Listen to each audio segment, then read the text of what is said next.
commence à vous montrer un petit film que j'ai fait un jour en arrivant à Paris.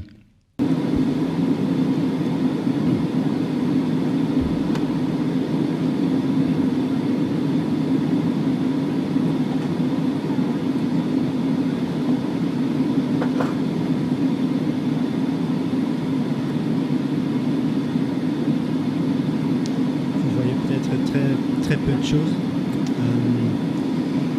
Mais ce que vous voyez, c'est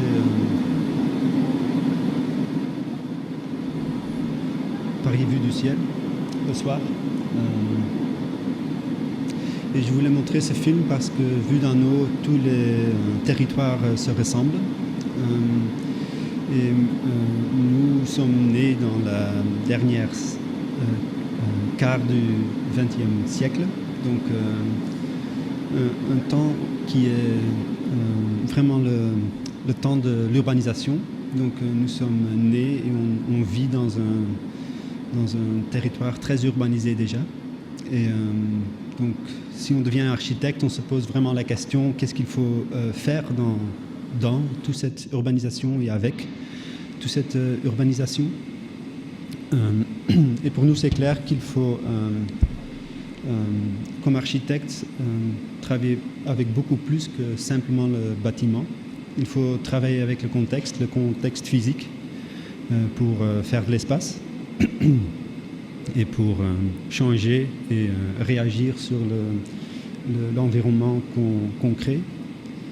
Mais aussi, plus que ça, nous, on a comme mission aussi de travailler et de réagir sur des contextes plus culturels et de comprendre les habitudes, les comportements, les valeurs de la société. Et dans notre travail, on essaye toujours de pas seulement travailler ce contexte physique, mais aussi le contexte culturel, parce que pour nous, c'est une matière qui est une clé pour déverrouiller l'urbanisation qu'on connaît. Et d'où l'idée de parler d'apaisement. C'est un mot que j'ai appris ici en France. C'est un mot que je ne connaissais pas avant. Dépaiser, c'est aussi changer de contexte pour changer ses habitudes, pour changer ses comportements.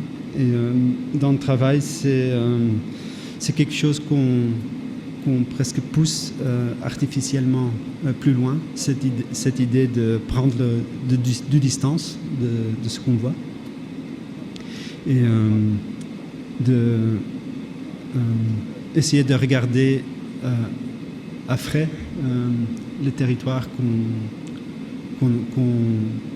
qu'on vit tous les jours. Et nous, on a eu l'opportunité, aussi la volonté de travailler dans des contextes différents. Et cette volonté est aussi nourrie par ce désir de se dépaiser et de reculer pour mieux sauter.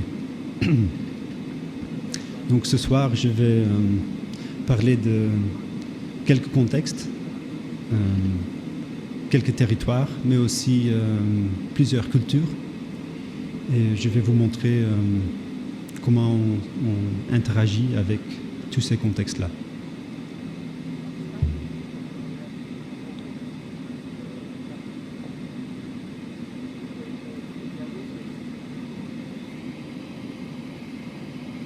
Et tout ça dans l'idée aussi de peut-être avoir une discussion après sur la France. Parce qu'on travaille en France depuis 5 ans, je pense. 3 ans intensément, aussi à cause du fait qu'un de nos partenaires est devenu bouwmeester en Flandre, architecte national. Du coup, le marché belge est devenu un territoire qu'on ne peut plus jouer avec pour un certain nombre de temps. Et donc on a été obligé de partir à l'étranger, et entre autres en France. Et j'ai construit la conférence aussi de parler de ça, de la France. Et si possible, j'aimerais bien échanger avec vous après sur ce que j'ai à dire.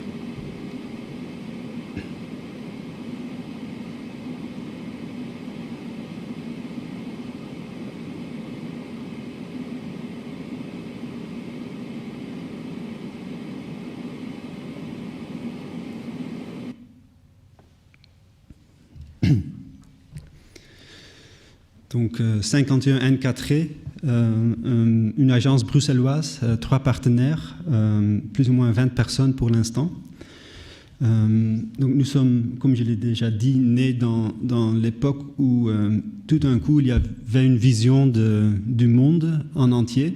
Donc ça c'est une carte de Buckminster Fuller qui déploie le monde comme une entité entière. Donc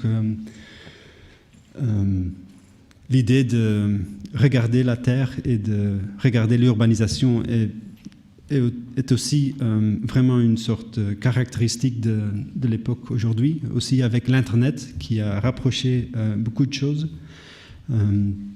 Buckminster Fuller a aussi dessiné, par exemple, ce réseau d'énergie, un réseau mondial. Et ça, c'est une tendance qu'on a si l'échelle croit qu'on a des gestes et des interventions beaucoup plus générales, de plus en plus générales par rapport au monde. Et ce que je veux montrer ce soir, c'est peut-être une autre approche.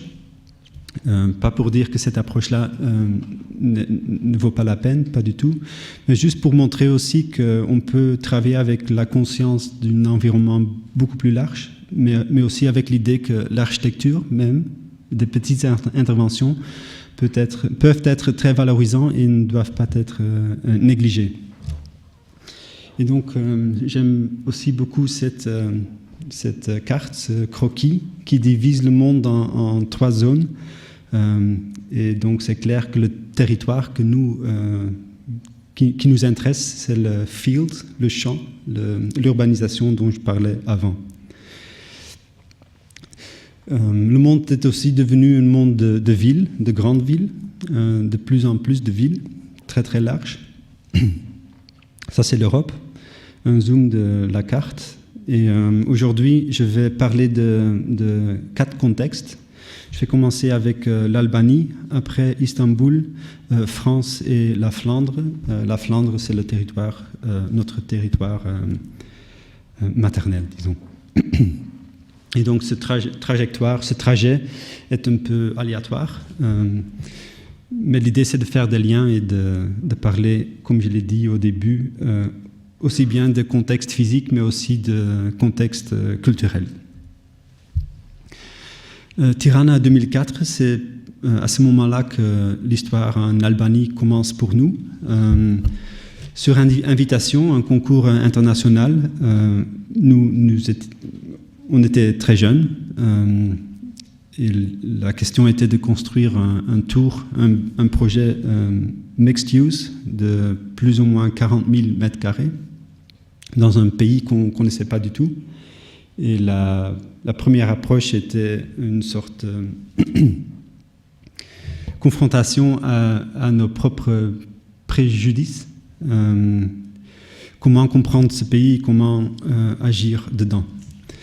Le projet est un projet pour un tour dans un master plan qui est dessiné par un Français ou par des Français, Architecture Studio, qui ont aligné le long du centre même 2 rangées de tours très élégants et presque inconstruisables parce qu'ils n'avaient pas d'empreinte au sol.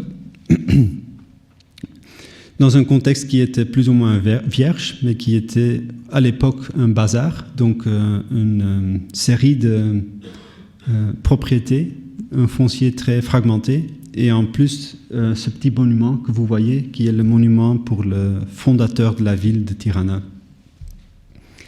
Et plus en détail encore, la condition qu'on trouvait sur site, un pays qui est en train de s'écrouler, mais aussi en train de se construire. Donc une société qui est extrêmement entrepreneur. Dans des conditions difficiles, tout le monde cherche à valoriser ce qu'il a le plus possible et aussi à activer les possibilités le plus possible. Et dans ce contexte-là, c'était pour nous du coup une possibilité d'être jeune avec eux. Donc, par exemple, les gens qui étaient dans la municipalité avaient tous notre âge, qui est très, très étonnant. Donc, une administration qui a entre 25 et 30 ans. Et c'est aussi dans ce contexte-là qu'on a développé le projet. Une observation qui nous était très claire, c'est que l'Albanie n'était pas un pays de l'Europe de l'Est, comme on le pensait. C'est un pays communiste, c'était un pays communiste, mais à la fois c'est aussi un pays de la Méditerranée.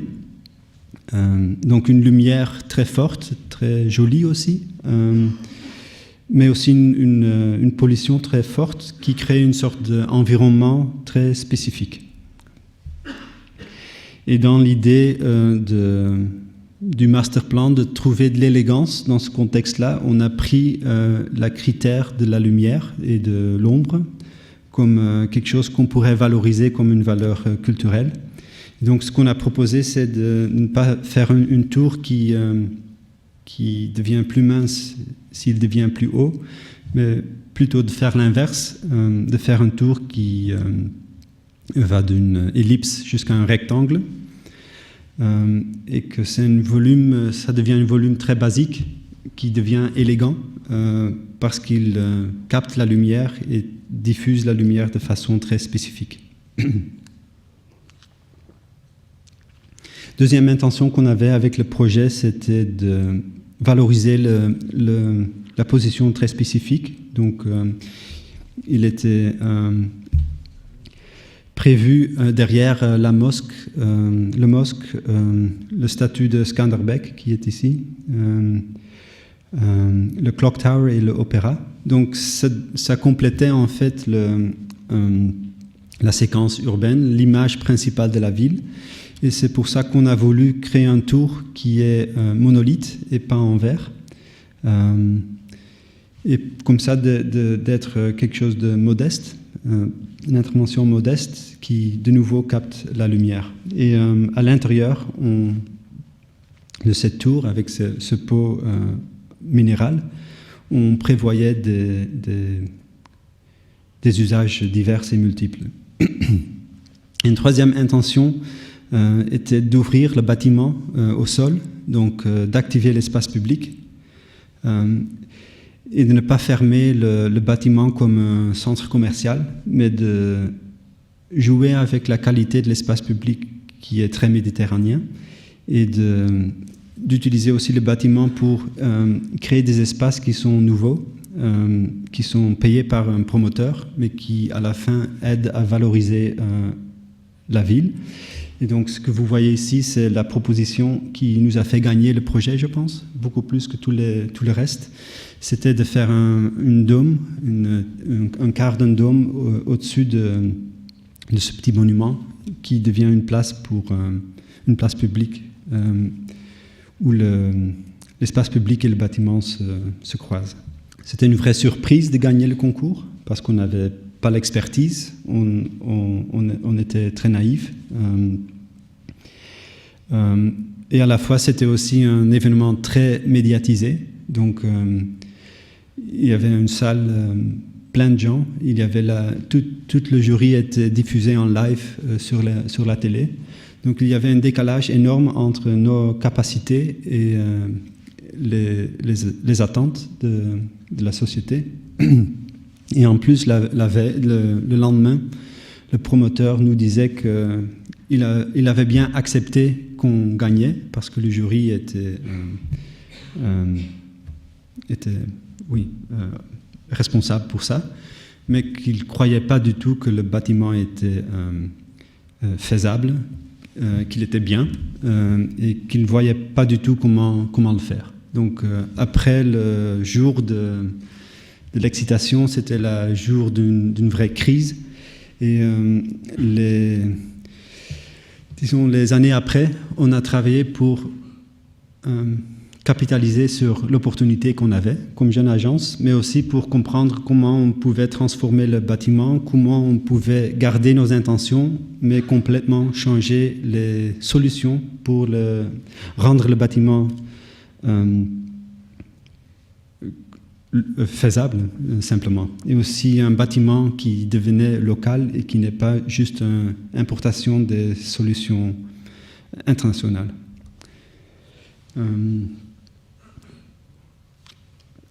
Donc ce que vous voyez ici, c'est le résultat de 9 ans de travail déjà. Donc en principe, le bâtiment sera prêt l'année prochaine.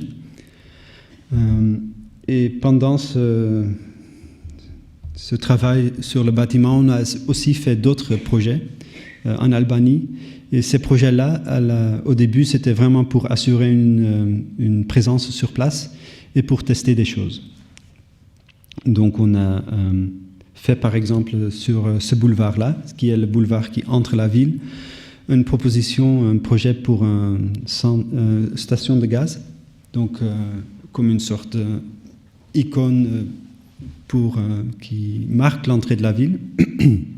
Et donc ce qu'on proposait, c'est d'avoir un bâtiment qui est les commerces et le bar, d'avoir une coupole qui est par-dessus la station d'essence, et tout ça tenu par une structure assez précaire, qui est 2 pointes qui sont où il est tenu et un point où il est tendu. Aussi avec l'idée de construire ce dôme-là en briques. Donc on avait des contacts avec une école en Belgique qui pouvait faire ce type de construction. Et donc on était parti aussi avec l'idée de la brique parce qu'on voulait construire la tour en briques et on voulait tester ce matériau en Albanie.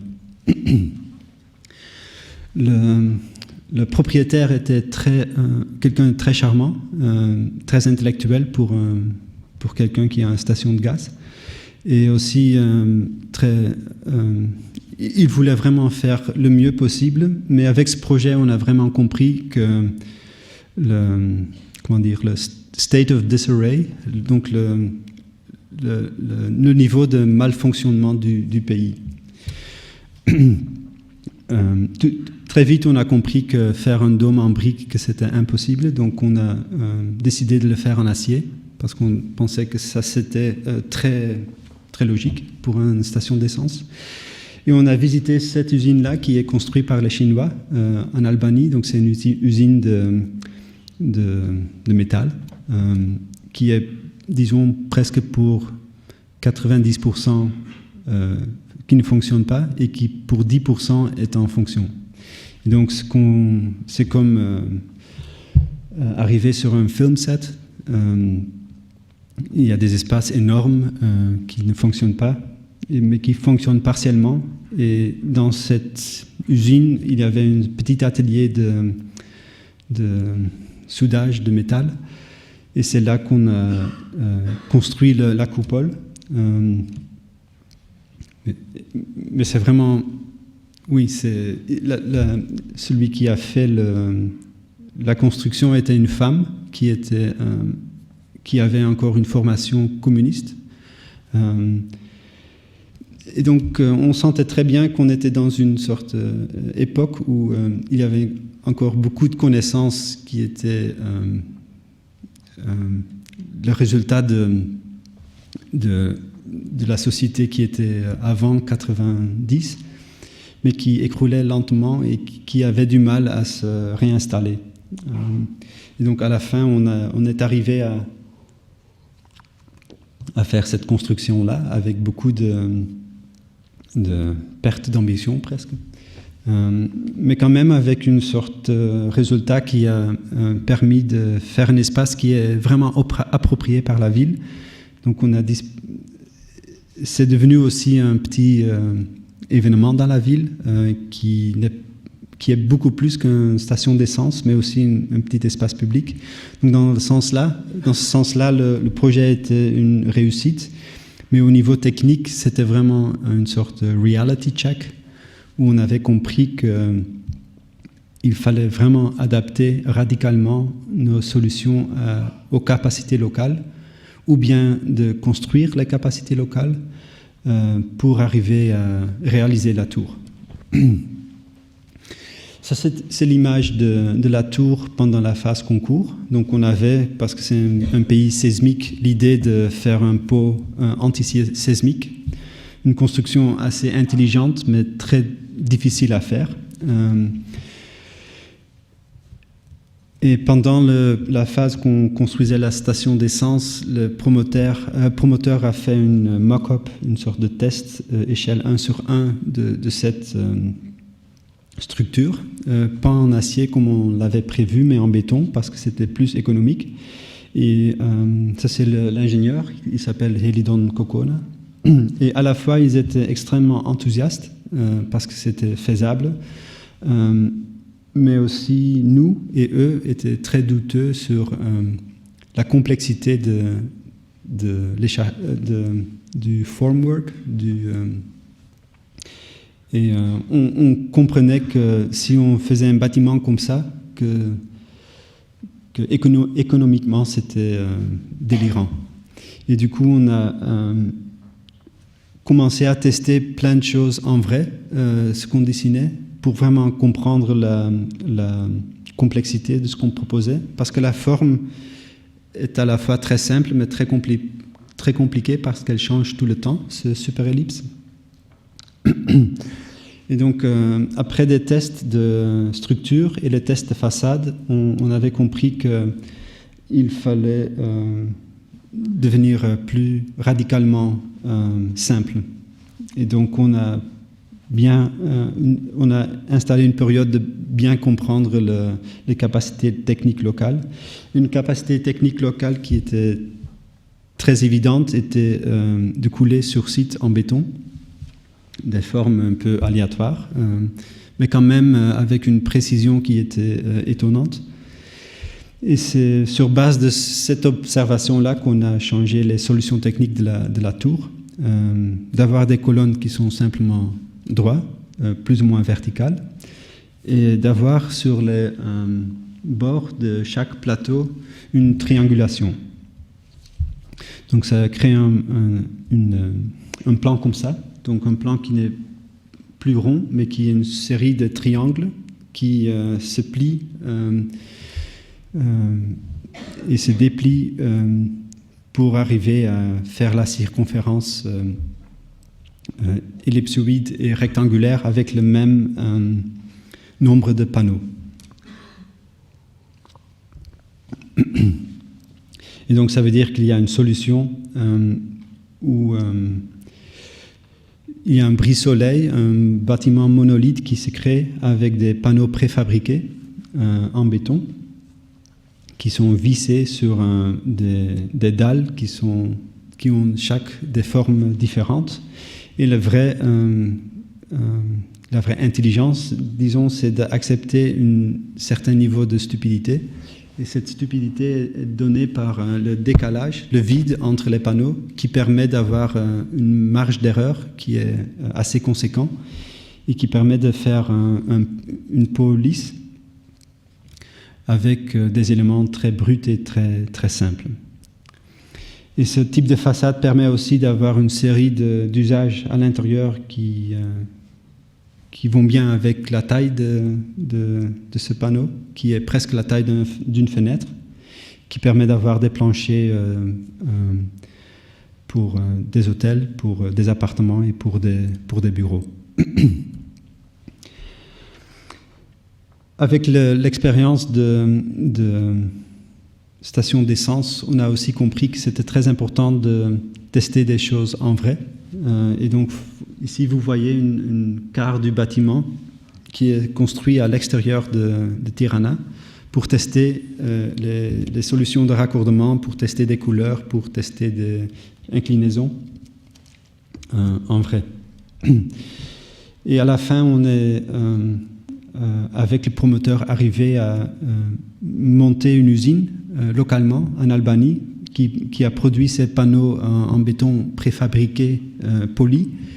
Donc une qualité de béton architectural très très haute, donc le maximum qui était possible dans le pays et qui à la fin ont donné une qualité très précise à ce bâtiment, précise parce qu'il accepte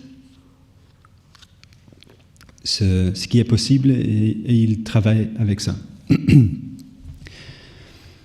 Et cette idée de tester en live est quelque chose qui est de plus en plus qui a de plus en plus infiltré le travail. Donc, parce qu'on comprenait que les plans qu'on dessinait étaient illisibles presque, on a commencé à projeter les détails qu'on proposait sur un whiteboard. Et après, les chantiers, les réunions chantiers, qui n'existaient pas avant, mais que nous avons proposé d'installer également, étaient presque des sessions de workshops, des ateliers de travail où on travaillait avec les ingénieurs locaux et les constructeurs locaux pour changer, adapter, mieux comprendre, expliquer, varier sur les propositions. Et à la fin, les dessins qui sont dessinés sont presque plus des as-built plans, donc le résultat de beaucoup d'allers-retours en live qu'un cahier de charge qu'on donne aux constructeurs. Ça, c'est par exemple un test d'un vitrage qui est produit aussi en Albanie. Donc on a découvert qu'il y avait une usine qui construisait pour Schuko, donc une usine en Europe. Et du coup, on a ce pays qui est à la fois désorganisé à des petits bijoux d'ateliers ou d'entrepreneurs qui sont prêts à tester des choses et à expérimenter des choses. Donc ce type de vitrage est développé spécialement pour le tour et aussi pour arriver à travailler avec la forme complexe. Mais ce qui est simple avec le vitrage, c'est que ça va du sol au plafond et que comme ça devient quelque chose qui est simple et direct à régler.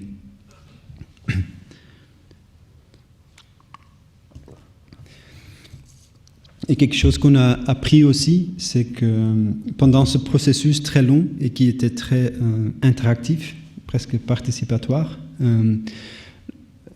le fait que le bâtiment avait des intentions très claires et aussi une forme et un principe architectural presque non négociable a permis de réaliser ce bâtiment à travers un processus très complexe. Donc c'est aussi à cause de la rigidité du propos architectural qu'on est arrivé à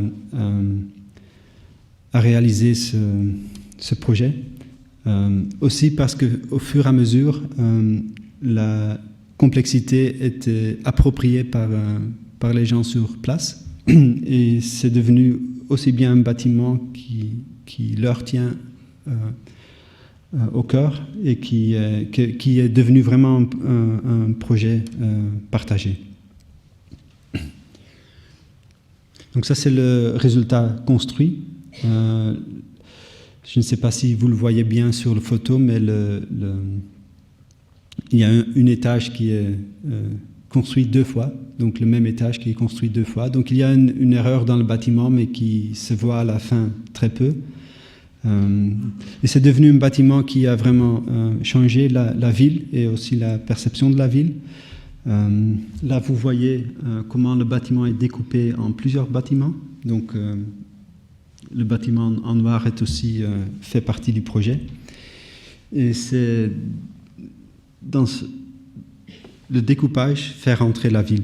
Et donc, il y a presque comme une collision de bâtiments qui crée un espace public assez spécifique et très intense. Et ça, c'est une photo avec le verre installé qui donne encore une couche supplémentaire à ce jeu de lumière.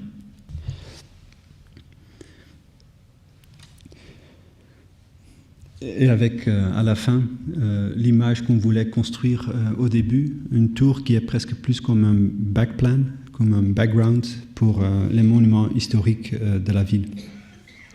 Et c'était étonnant aussi pour nous pour voir comment le projet est devenu quelque chose qui est vraiment approprié par le pays.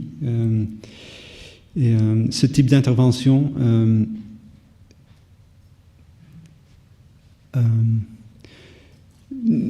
nous a appris aussi quelque chose de très important, je pense, pour notre profession, c'est d'essayer de faire des choses qui sont très simples, très basiques, une architecture presque archaïque, mais qui fait des rapports et des relations à d'autres choses et qui donne un cadre pour accueillir une vie informelle et qui n'est pas préprogrammée. Et un autre projet qui est à Tirana, donc ça fait partie d'une série de projets qu'on a fait, est un projet pour un pont au-dessus du Lana River, dans le centre. Ça, c'était la situation du Lana River avant. Et ça, c'est le projet de reconstruction de la rivière. Donc, c'était un endroit extrêmement construit, très pollué. Donc, une approche assez brutale, presque de nettoyage. Et le projet que nous, on a fait était pas vraiment un projet de pont, mais plus la question de dessiner un garde-corps pour un projet de pont en cours. Donc, on est vraiment venu en plein chantier. Et la question était, qu'est-ce qu'on peut changer avec cette construction en cours? Et ce qu'on a proposé, c'était de simplement changer la forme du pont, donc d'avoir un garde-corps qui est plutôt bas et profond, et de donner une courbe presque pour faire une placette sur la rivière. Et de nouveau, c'est construit de façon très brutale, mais la geste généreuse est aussi d'offrir plus d'espace à créer cette situation-là, qui est une situation d'appropriation, qui parle d'un espace public qui lie les choses, et donc qui n'est pas forcément un espace de représentation, mais plus un espace où les différents systèmes de la ville se touchent.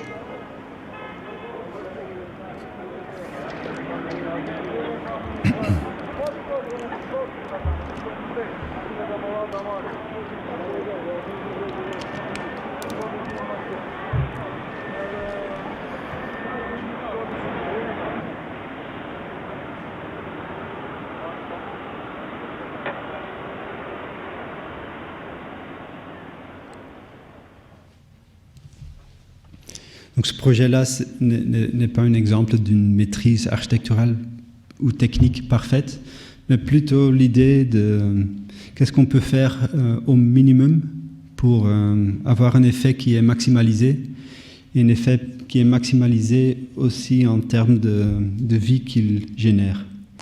Et cette notion d'intuition, de gestes simples ou archaïques, pour nous, c'est clair que c'est aussi grâce à l'Albanie qu'on a pu tester et développer cette approche. Notre projet, c'est un projet pour un villa, où le projet au début était juste la proposition d'avoir une maison qui est 4 maisons. Donc une maison composée de 4 bâtiments. Et ça, c'était la première maquette qui est faite en une quart d'heure, je pense, juste en ramassant quelques morceaux. Et ça, c'est le projet construit, qui a gardé cette même presque brutalité, ou la même directness, qui est restée très directe, et qui permet aussi d'offrir une structure qui aide à négocier sa vie. Donc l'idée, c'était de faire une maison qui est faite de 4 maisons, donc qu'on peut aussi jouer avec le degré d'appropriation et d'ouverture dans l'intimité de la maison. Donc ce que vous voyez, c'est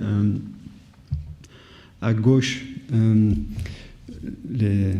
tout ce qui est pour dormir et pour se retirer, pour étudier. Après, il y a le living room, la salle de famille. Après, un patio. Et après, un volume de studio, d'atelier, mais qui peut aussi servir comme guest house, comme chambre d'hôte. Donc une série d'enveloppes construites en béton, d'enveloppes qui sont après remplies avec des structures qui sont différentes et qui sont presque temporaires. Donc à gauche un pavillon, à droite par exemple un espace qui crée un espace intermédiaire. Et donc une architecture qui est extrêmement directe et qui n'a pas qu'on ne sait pas lire tout de suite, donc qui est presque explicitement pas domestique. Et dans cette idée de dédomesticer, si on le dit comme ça, la maison, pour nous, il y a une très grande puissance et degré de liberté qui s'installe, qu'on tient vraiment au cœur et qui est quelque chose qu'on a vraiment pu développer aussi en Albanie, parce qu'il y a ce manque de règles, ce manque de contexte clair qui permet de faire des espaces qui sont pour nous assez prêts à être appropriés et qui sont presque plus comme un challenge, comme un défi que des espaces seulement confortables ou fonctionnalistes. Donc là, vous voyez les deux volumes qui se touchent avec une fenêtre au milieu. Donc deux mondes séparés, mais à la fois en rapport et en relation.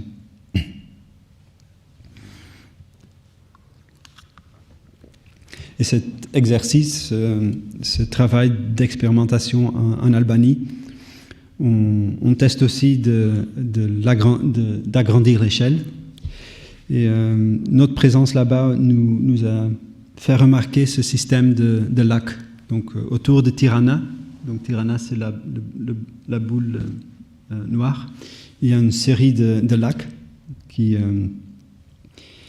sont partout dans le paysage et qui sont au niveau 100 et donc pas vraiment perceptibles au niveau de l'urbanisation qu'on voit tous les jours, disons. Donc ça c'est l'urbanisation de Tirana, donc très informelle, presque chaotique, et très liée à l'infrastructure, donc l'urbanisation la plus directe qu'on peut imaginer.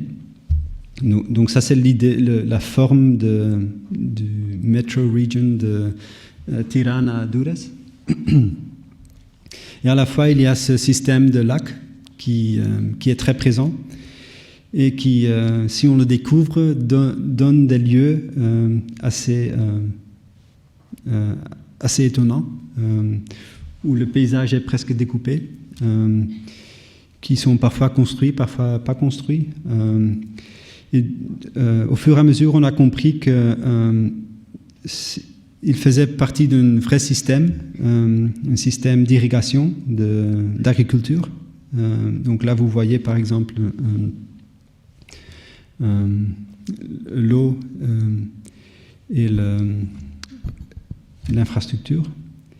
Et donc, ensemble avec un groupe d'étudiants de Louvain et de Epoca University de Tirana, on a commencé à construire ces cartes, qui sont des cartes de tout ce que les socialistes ont construit. Et donc, dès qu'on commence à le mettre sur une carte, c'est vraiment étonnant le niveau d'artificialité qu'ils ont installé dans le pays. Donc tout ce que vous voyez là en vert, c'est de l'agriculture, donc un système d'irrigation qui a été installé. Et donc tous ces lacs sont des lacs artificiels pour nourrir ce système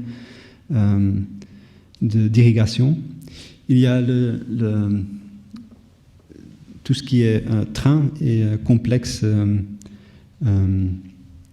industriel. Et donc tout ça, c'est fait par des gens qui sont des volontiers, ou comment dire, volontaires, oui. Et tout ce système-là existe encore aujourd'hui, mais il n'est plus vraiment actif.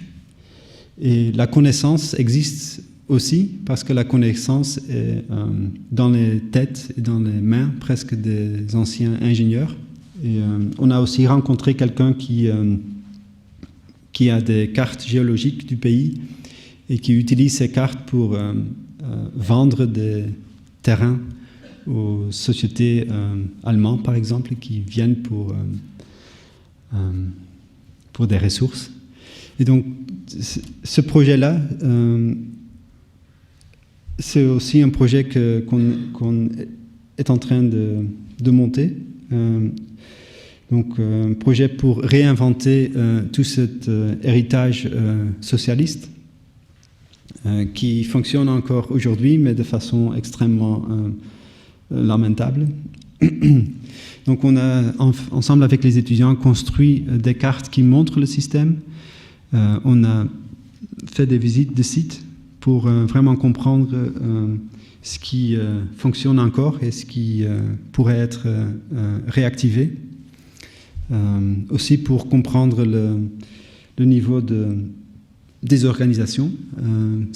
Par exemple, c'est seulement le Tirana-ville même qui a un système de collecte de déchets et tout le reste du territoire, il n'y a pas de collecte de déchets. Donc les gens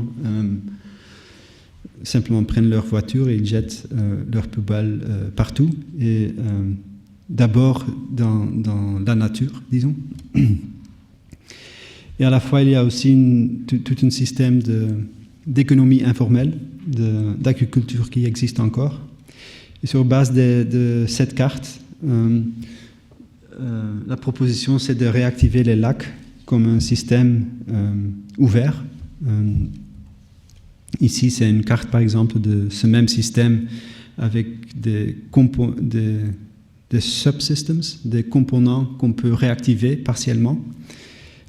Et cette carte-là donne la dispersion des communes et les liens fonctionnels qui sont nécessaires pour faire fonctionner ce système d'irrigation de nouveau.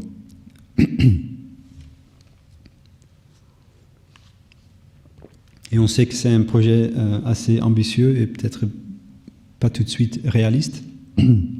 Mais l'idée d'utiliser un élément tellement concret et visible, pour nous, c'est aussi dans l'idée que dans un pays comme l'Albanie, des plans et ont très peu de sens. Donc, on peut dessiner beaucoup de plans, mais comment on le transforme dans une réalité, une vraie question, et de prendre ce système de lacs permet d'avoir une sorte de connexion physique avec le territoire qui peut être une vraie force pour en faire un projet. Et le projet est aussi informé par une étude qu'on a faite pour Istanbul en 2012, organisée par la Biennale d'architecture de Rotterdam, ensemble avec une commune dans la périphérie d'Istanbul, Arnavutköy. Et on a travaillé avec des paysagistes hollandaises pour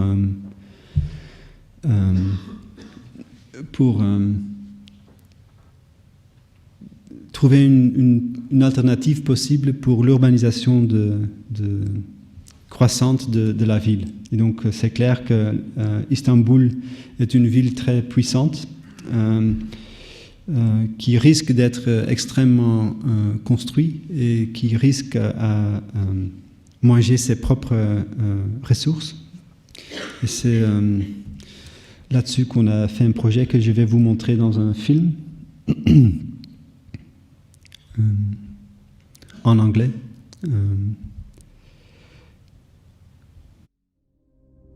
Istanbul became a megacity in 2000. Today, at 13.6 million, its population is expected to rise to 22 million by 2023. The city is on a rapid growth trajectory.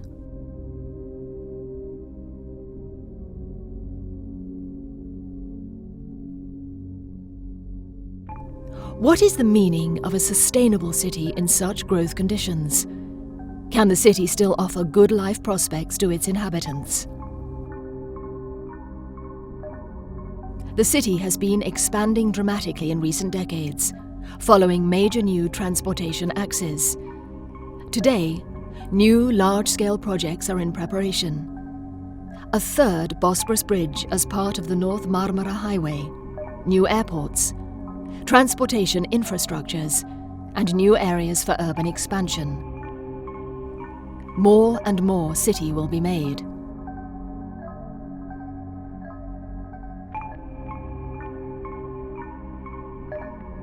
In Istanbul, every northward expansion of the city puts huge pressure on essential resources like clean air, water, and arable land.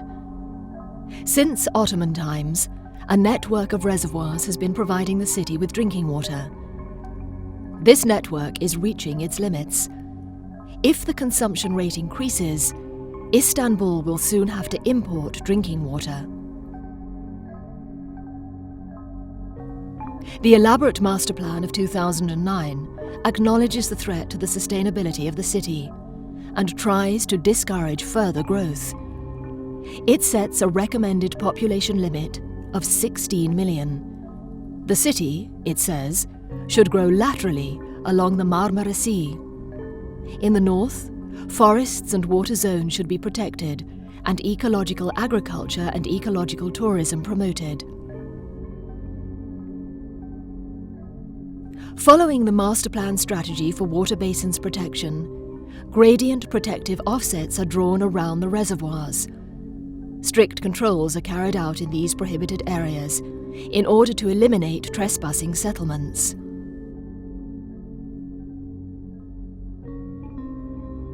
A comparison of the current protection strategies and urban sprawl tendencies, however, raises questions about the future of the northern zone. In the absence of an integral vision, of coordination, and of effective tools, urbanization will prevail over low-resistance territories.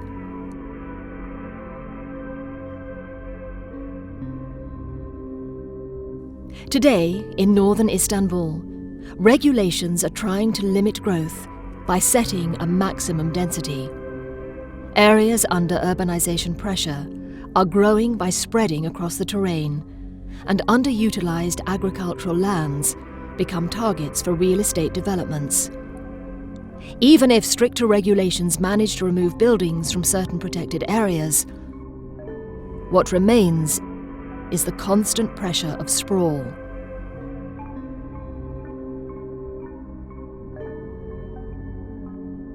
With a sustainable future in mind, an alternative strategy is proposed. Urban density is encouraged to take place along the narrow ridges of the water basins, leaving their core entirely free of settlement. Urban density and resource protection are seen as indissociable components of a single system.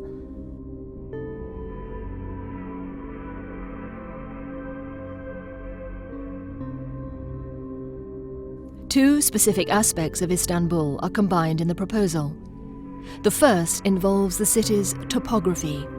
The characteristic relief of Istanbul consists of a vast system of ridges and basins, covering the entire region. The proposal reads Istanbul as a collection of cups. This provides the appropriate development unit for the urgent issues of water protection. The second aspect is there in the macro form of Istanbul. Integral urbanized zones lay next to integral landscape zones. The proposal applies this model at the scale of one basin and investigates an issue that has not hitherto been addressed: how the two zones can profit from each other's presence. The study area is located beyond the edge of the city.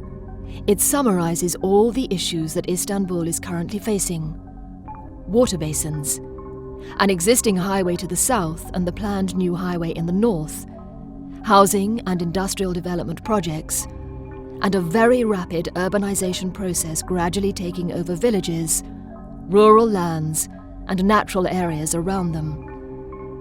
Today, Arnavutköy is in urgent need of strategies to proactively channel and control the development pressure. The proposal takes up the gradient protective zones of the master plan. It refines them by relating them back to natural topography. It shapes the landscape into zones with specific content and physical expression to prevent land misuse.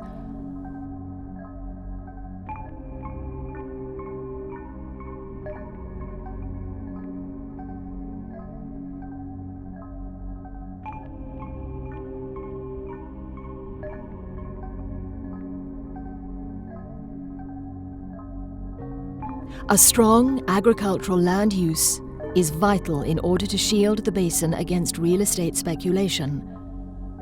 However, with rainfall being insufficient and drinking water use precluded, agriculture today lacks water and has little chance of survival. The future of the reservoir is also in danger. An alternative water source is to be found in the city. Wastewater is not discharged into the sea, but treated and reused as irrigation water. The proposal closes the cycle. The city is the provider of necessary resources for agriculture and thus protects the water basin, which in turn feeds the city with clean drinking water. How does it work?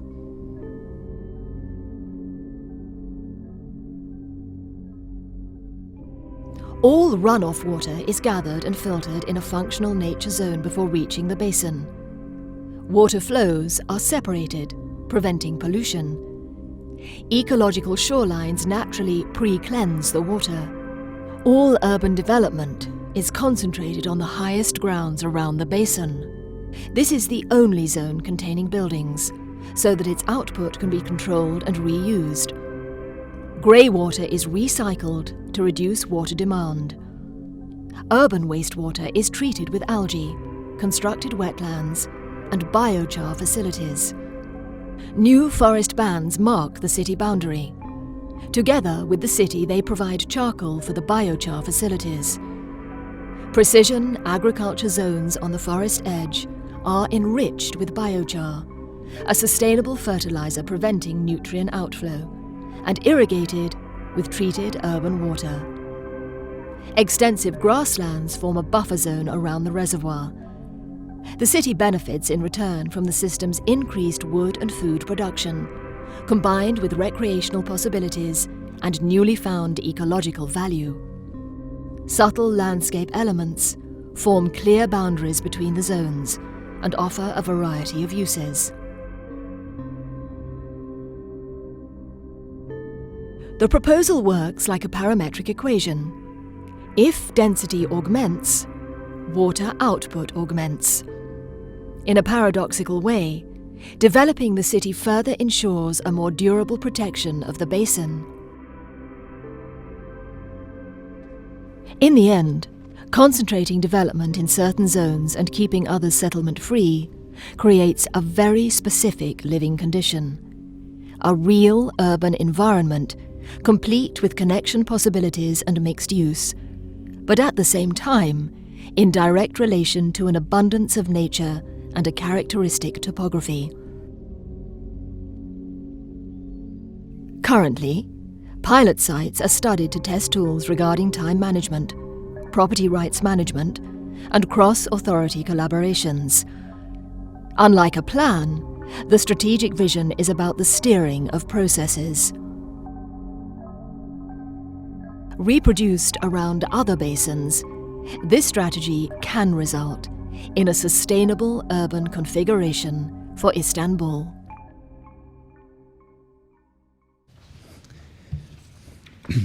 Et c'est ici que j'aimerais bien faire le lien avec la France, notamment avec Bordeaux,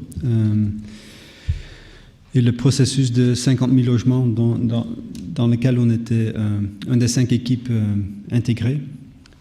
Et ce qui était clair à Istanbul, c'est que le système est tellement bien organisé, mais il y a tellement peu de liens horizontaux que le système est presque en cul-de-sac. Et je pense que c'est un vrai problème pour des sociétés très organisées de d'avoir une capacité de se réinventer et de ne pas simplement extrapoler les solutions qui existent déjà.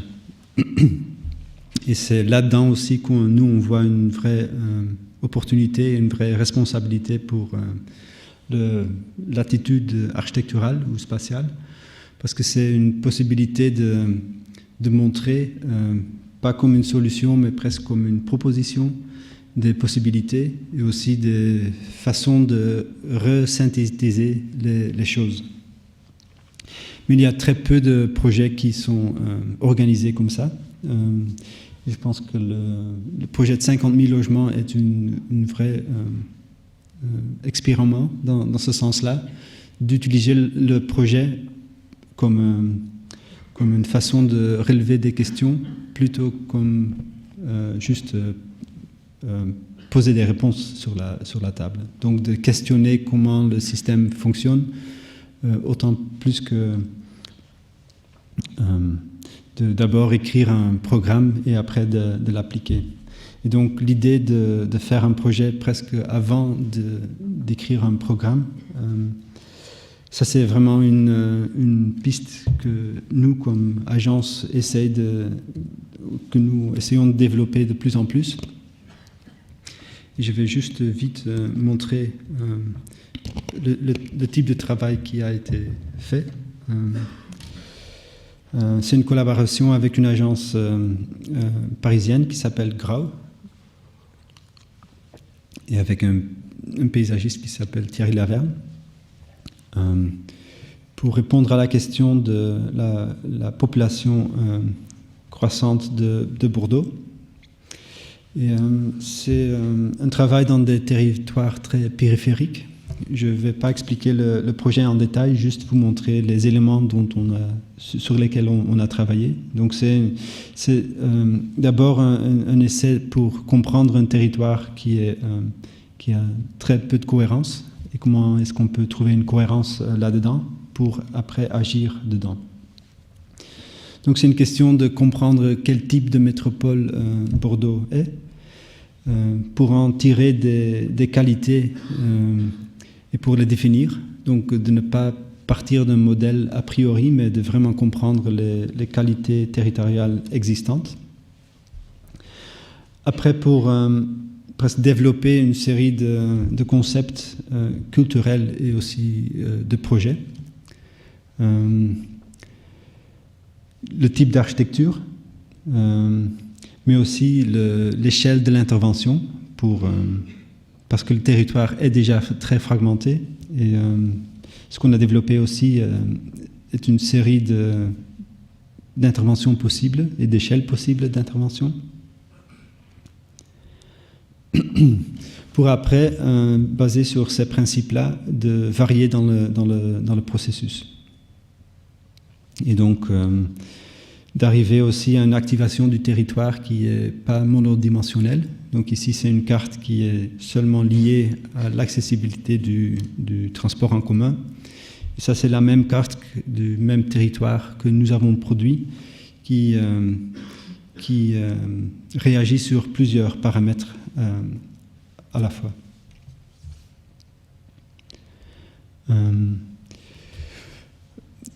On a aussi développé l'architecture même, une sorte de boîte à outils typologique qui était manipulée pour répondre aux questions de marché, mais aussi aux questions des conditions bordelaises,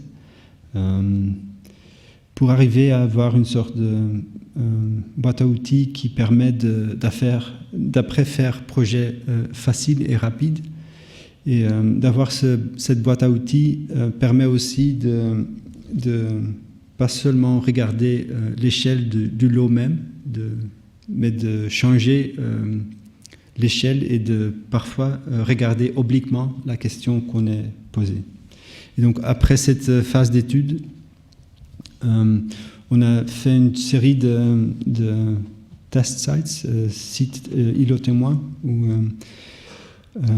qui sont tous le long du futur tram-train, une série de sites.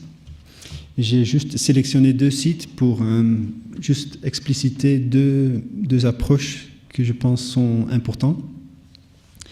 Une approche, c'est et tous les deux dans l'idée d'utiliser le logement comme un projet urbain, et aussi de voir quand on veut innover dans le logement, qu'il faut aussi changer les contextes.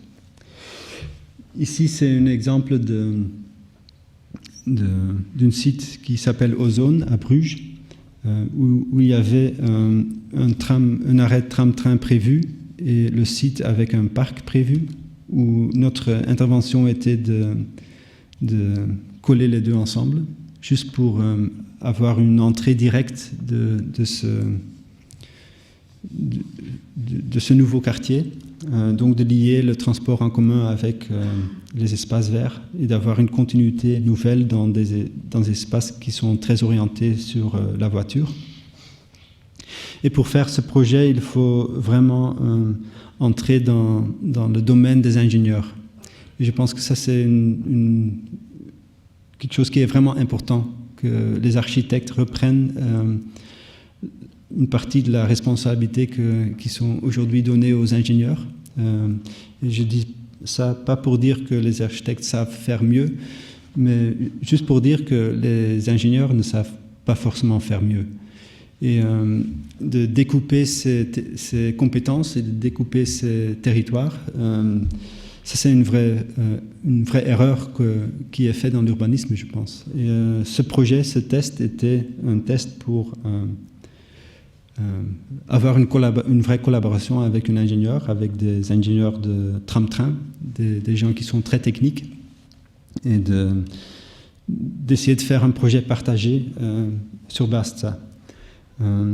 Pour créer d'abord un contexte qui facilite aussi de changer l'offre de logement, avec moins de voitures, moins de parking, avec une nouvelle densité, juste parce que la façon d'accéder à ce terrain change complètement.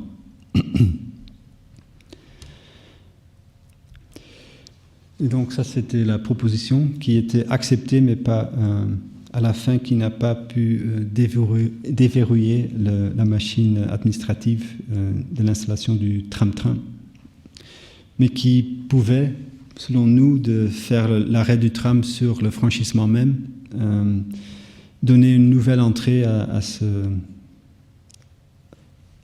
ce nouveau développement. Un autre exemple, peut-être encore plus spécifique, est à Blanquefort, où il y avait un terrain pour faire des logements, donc un terrain vraiment quelconque, où on pouvait construire 200 logements. Et en écoutant la ville et en écoutant toutes les problématiques, même un petit fragment comme ça pouvait faire beaucoup plus que simplement faire des logements. Et je pense que ça, c'est vraiment quelque chose que nous devons rechercher, de faire avec chaque fragment qu'on a le plus possible, et d'activer le site ou le contexte beaucoup plus large que le site même. Et donc l'opportunité qui se trouvait dans cette pièce, c'était de rebrancher deux tracés, 3 tracés, et de faire ce projet de façon qu'il y a une porosité qui se crée, et donc une nouvelle accessibilité dans la commune de Blanquefort. Et donc il ne s'agit pas d'un investissement supplémentaire, mais il s'agit plus d'une organisation différente. Donc, d'essayer de croiser les ambitions, essayer d'organiser les échelles. Et donc, pour faire un projet pareil, c'est très important de décloisonner le processus. Et je pense que l'expérimentation de 50 000, nos projets, mais aussi les autres projets, ont montré une très grande possibilité dans ce décloisonnement, mais c'est aussi clair que c'est très très difficile à organiser, à faire ce travail intégratif et horizontal. Mais de plus en plus, on est convaincu que c'est très important de se focaliser là-dessus, donc d'avoir presque moins d'intérêt dans l'architecture même et plus d'intérêt dans cette idée d'intégration et de s'ouvrir au programme et la Flandre. Je vais vous donner 2 exemples de projets. Est un territoire qui est comme Bordeaux qui est très mangé. Donc il y a une sorte de... on ne peut pas dire si c'est une ville très verte ou une nature très urbanisée.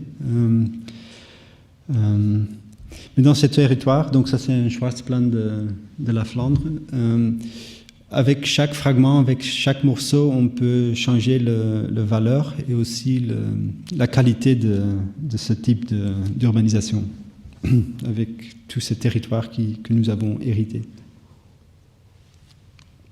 Et le projet que je vais vous montrer, c'est ce projet-là, qui est un centre pour personnes âgées.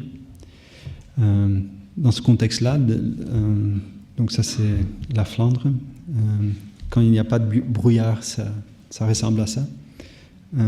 Et ça c'est la maison de repos existante, qui est presque comme ce type de logement, mais plus grand, et avec des corridors à l'intérieur très peu accueillants. Donc il y a l'image d'habiter en campagne, mais il n'y a pas la réalité.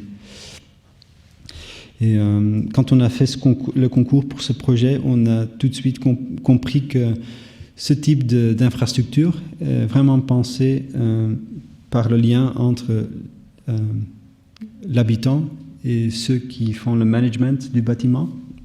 Et ça, ce sont les seuls acteurs qui sont décrits dans le programme. Donc, il n'y avait pas de description de relation habitant-habitant, qui nous semble très important. Il n'y avait pas de description de rapport inhabitant-visitor, qui est encore plus important, nous pensons, parce que c'est pas parce qu'on habite dans un bâtiment pareil qu'on n'a plus de lien social. Et en plus, nous, on voulait rajouter le rapport contexte. Et donc, dans le phase concours, on a proposé de reformuler le programme qu'ils avaient écrit. Donc, de nouveau, ça, c'est la proposition qu'on a faite.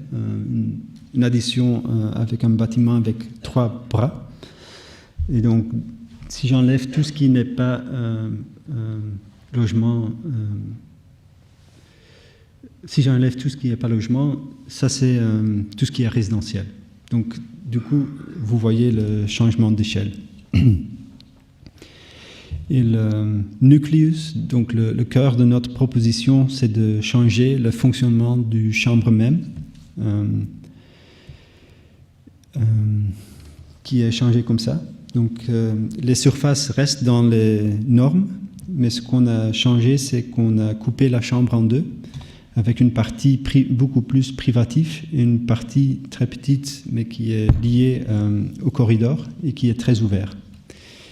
Et donc il est ouvert parce que cette chambre est ouverte parce qu'il y a une fenêtre qui est coupe-feu et il y a aussi une porte qui peut s'ouvrir. Donc 2/3 de la façade peut être ouvert ou fermé.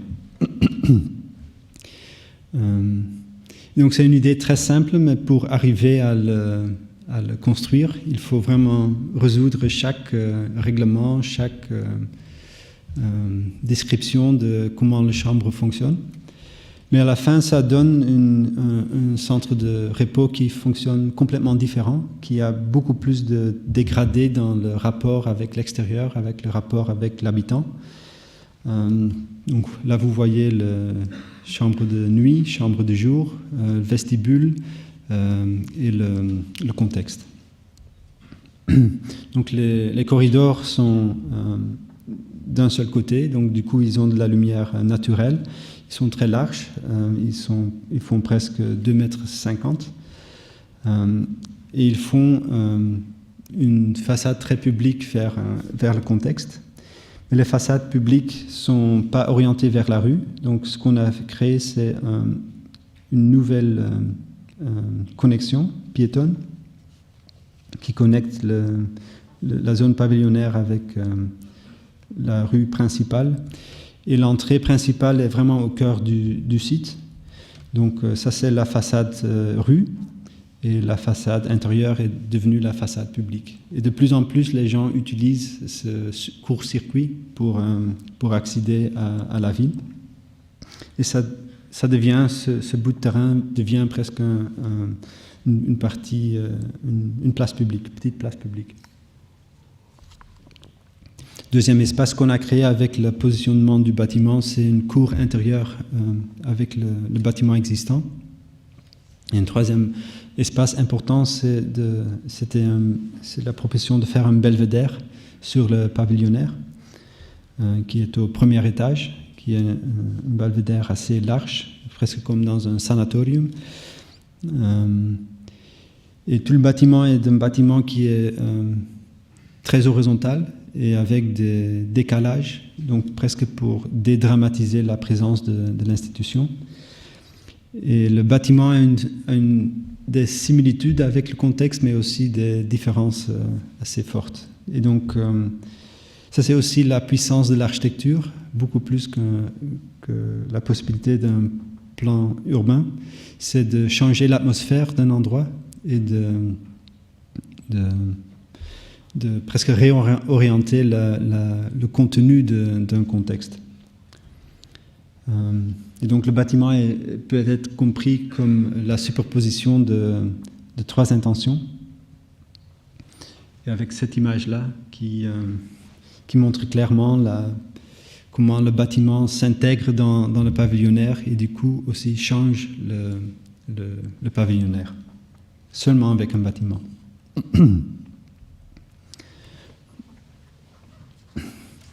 Notre projet que je voulais montrer, c'est le projet de Bouddha.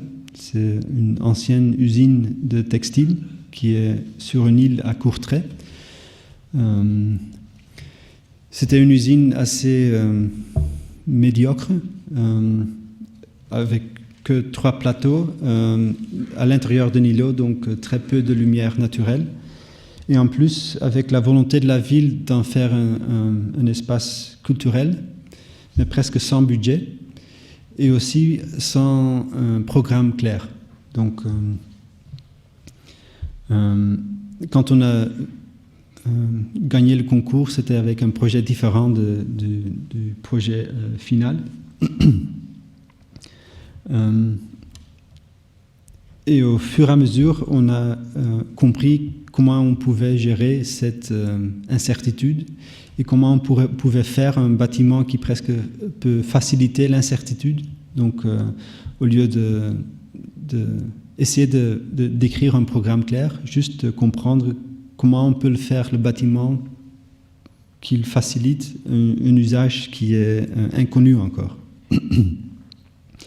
Donc, à la fin, on a dessiné un bâtiment qui agit. Donc, tout ce qui est rouge est l'intervention, tout ce qui est noir est l'existant.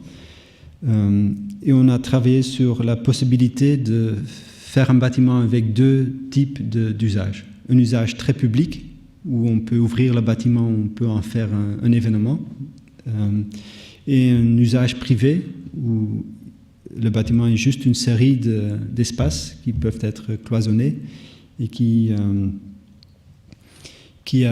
donc de faire un bâtiment avec ce double vie. Et pour organiser et orienter aussi toute cette masse critique de bâtiments, on a juste mis presque tout l'argent et toute l'intention dans 2 espaces. Un espace qui est creusé dans l'existant, donc ça c'est le bloc urbain, ça c'est le bâtiment. Donc on a creusé un trou dans le bâtiment existant et on a rajouté un bâtiment supplémentaire qui est comme une antichambre pour le projet. 2 espaces très similaires, 2 intérieurs, 2 moments où on peut s'orienter, où on a une autre échelle de l'échelle de l'usine.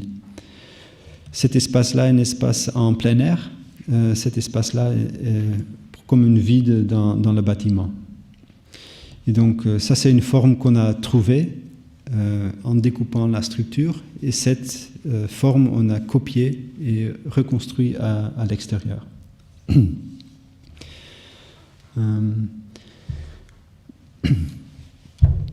Donc 2 expériences très explicites qui arrivent à faire un point focal dans un tissu très diffus. Et donc le pavillon est à une échelle domestique, mais pas une finition domestique. Et donc c'est presque comme une sorte de valve mentale quand on entre dedans. On est dans un espace qui n'a pas d'utilisation claire, mais qui est très impressionnant et qui dit qu'on entre un autre monde, un vrai antichambre. Et à l'intérieur, il y a cet espace-là, qui est un creux, qui prend la lumière de plusieurs côtés, et qui a une architecture qui utilise vraiment ce qu'on a trouvé. Donc ça était existant, la structure était existante, le plafond était existant, la structure était existante, évidemment. Mais en plus, on a aussi rajouté un brique nous-mêmes, qui était choisi pour valoriser l'existant et aussi pour faire un projet qui est accueillant. Donc, si le programme n'est pas connu, c'est important que le bâtiment même a une atmosphère qui arrive à capter l'imaginaire des gens. Et aussi, ce qui est important, c'est qu'on traite les détails de façon très précise. Donc, par exemple, ici, on a dessiné un garde-corps, une balustrade qui sont très robustes. Donc, si on installe quelque chose dessus, qui peuvent l'accepter, qui peuvent aussi donner l'idée que le bâtiment est un bâtiment à utiliser et à pratiquer. Et aussi, on a installé des doubles portes avec un panneau très large, un panneau plus petit, qui permet d'ouvrir complètement ou d'ouvrir partiellement. Et c'est des petits détails comme ça qui font de ce bâtiment un bâtiment qui a vraiment bien fonctionné jusqu'à maintenant. Donc cette idée de faire un environnement qui active les gens qui l'utilisent, jusqu'à maintenant fonctionne très bien. Donc comme je l'ai dit, c'est une intervention très légère. On a vraiment dû choisir où on intervient et où on n'intervient pas. Et ça, c'est un répertoire qu'on a fait ensemble avec les gens qui gèrent le bâtiment, de tous les événements qui ont été faits. Et ça va jusqu'à l'utilisation avec une sorte d'expo de voitures, qui était quelque chose qu'on n'avait jamais prévu dans nos idées, qu'on a produit dans la phase de design, mais qui montre qu'une fois qu'un bâtiment est ouvert et accessible, que ça prend une vie de soi.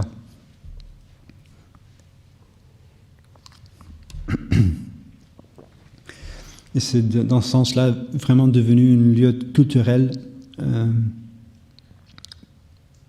Comment nous on le préfère vraiment, plus un lieu aussi bien un lieu de production qu'un lieu de consommation, et aussi un lieu où les utilisateurs sont vraiment activés et interviennent dans le bâtiment et changent aussi l'atmosphère du bâtiment. Et aussi dans la position de l'architecture, par exemple la position de ce volume qui est un peu maladroit et qui crée des espaces informels, donne aussi des lieux qui sont ouverts à être utilisés. Donc par exemple ce coin qui est à première vue pas tout de suite fonctionnel permet aux gens de trouver ces coins presque comme un enfant et si on est dans le bâtiment le soir par exemple, il y a vraiment plein d'endroits où on voit des gens qui se regroupent et qui se rencontres. Et avec ça, j'arrive presque à la fin de ce que j'ai préparé de dire. Et c'est que après presque 10 ou 15 ans de travail, nous sommes en train de réorganiser notre agence, dans le sens où on trouve que on est toujours... la vision de notre agence, c'était toujours d'avoir des solutions uniques. Et comme architecte, on est vraiment éduqué pour être presque l'héros ou l'inventeur. Et à la fois c'est une qualité, mais c'est aussi un défaut parfois, parce que peut-être il y a déjà assez de héros. Et c'est pour ça qu'on vise à organiser deux choses. Et c'est de prendre quel concept, de faire une structure qui permet de pas toujours avoir des solutions uniques, mais si on a inventé quelque chose, de chercher comment le valoriser et comment l'optimiser. Un travail qui est fait très peu, je pense, optimisation des solutions. Mais aussi de l'autre côté, à gauche, de travailler beaucoup plus sur comment poser la question et comment est-ce qu'on invente un bâtiment ou un projet ou un environnement ou un espace. Et c'est pas pour dire qu'on serait plus architecte, mais plus pour dire que aussi le projet architectural et l'invention spatiale peut aider à préparer la question, et que c'est aussi important que nous et aussi d'autres prennent j'ai parlé des ingénieurs avant, maintenant je parle peut-être des consultants, des experts qui définissent beaucoup de nos villes, mais souvent de façon assez abstraite et très peu liée à la réalité. Et je pense que ça, c'est quelque chose qu'on peut rajouter sur ces questions-là, d'avoir une lecture beaucoup plus fine, culturelle de la question. Je pense que c'est important de rajouter aussi ces notions-là. Donc, nous, et ça se montre aussi déjà dans le travail, par exemple, la maison de repos. Changer le programme était très difficile dans le concours même. Et donc, nous, on veut installer une agence qui peut déjà parler de cette question avant qu'on réponde au concours. Et donc, au lieu d'être artiste, on veut donc aussi devenir médiateur et expert. Et on l'a fait déjà de façon très directe parce qu'un de nos partenaires est devenu architecte national. Donc, il est aller vers la gauche pour aider à préparer les questions. Et c'est aussi dans cette culture-là qu'on est agrandi. Donc, beaucoup de nos projets étaient possibles parce que les concours n'étaient pas seulement focalisés sur le résultat fini, mais étaient des concours vraiment autour des intentions et autour de processus. Donc ce système de concours est très important pour arriver à des résultats spécifiques et changer le système de concours est aussi un travail aussi important de faire des concours. Et donc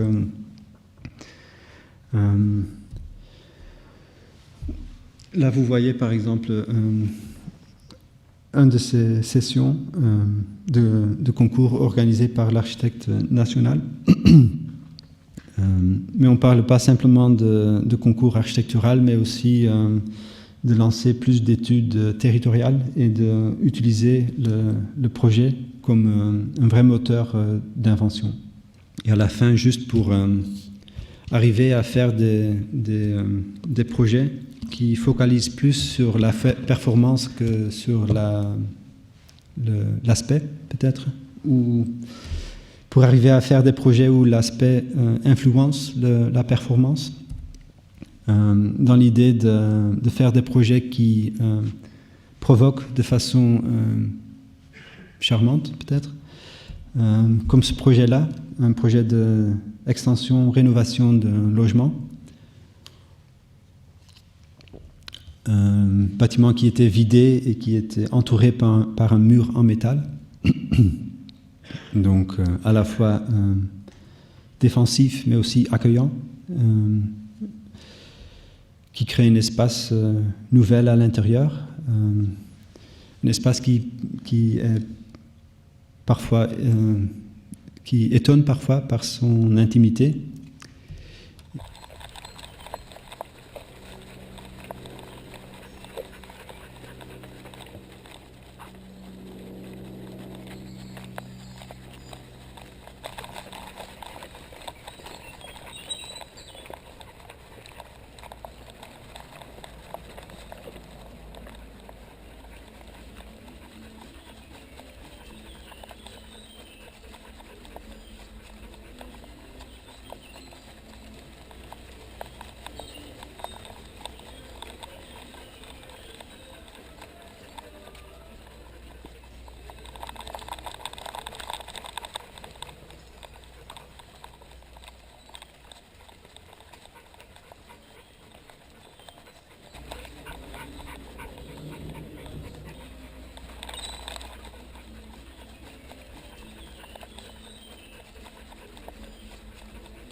Merci.